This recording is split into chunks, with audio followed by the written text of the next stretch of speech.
Social मीडियावर प्राण्यांचे विविध व्हिडिओ व्हायरल होत असतात, ज्यामध्ये जंगलातील कधी न पाहिलेले प्राण्यांचे थरारक व्हिडिओ तर कधी प्राण्यांचे मजेशीर व्हिडिओ आपल्याला पाहायला मिळतात. माणसाप्रमाणेच प्राणी देखील आपली भूक भागवण्यासाठी काही ना काहीतरी करत असतातच. अनेकदा जंगलातील वाघ, सिंह, बिबट्या यासारखे प्राणी देखील भूक भागवण्यासाठी एखाद्या प्राण्याची शिकार करताना दिसतात. पण हल्ली जंगलाची संख्या कमी झाल्यामुळे जंगलातील प्राणी मानवी वस्तीतही शिरकाव करताना दिसत आहेत. या व्हिडिओमध्ये अशीच एक घटना पाहायला मिळत आहे. वाघ, सिंह, बिबट्या यासारखे हिंस्र प्राणी अनेकदा मानवी वस्तीमध्ये शिरकाव करून तेथील माणसांवर किंवा श्वान, शेळी अशा प्राण्यावर हल्ला करतात. ही शिकार करण्यासाठी ते रात्रीची वेळ निवडतात.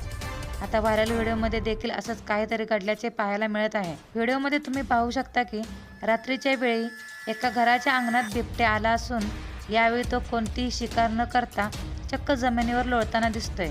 घराबाहेर बिबट्याला पाहून लोक खिडकीतून व्हिडिओ शूट करत आहेत. बिबट्याचा हा व्हिडिओ पाहून नेटकरी अनेक मजेशीर प्रतिक्रिया देत आहेत. हा व्हिडिओ इंस्टाग्राम अकाउंटवरून शेअर करण्यात आला असून याला आतापर्यंत जवळपास अनेक लाईक्स आणि अनेक व्ह्यूज मिळाले आहेत. शिवाय यावर अनेक युजर्स कमेंट्स देखील करताना दिसत आहेत. एका युजर्सने लिहिले की बैलगाडी झोपतोय की काय, तर आणखी एकाने कमेंट्स केले की त्याला थंडी लागत असेल दादा, घरात घ्या आणि मायेची ऊब द्या. हा व्हिडिओ तुम्हाला कसा वाटला कमेंट्स करा आणि एस एस मराठी न्यूज या चॅनलला लाईक आणि सबस्क्राईब करा. धन्यवाद.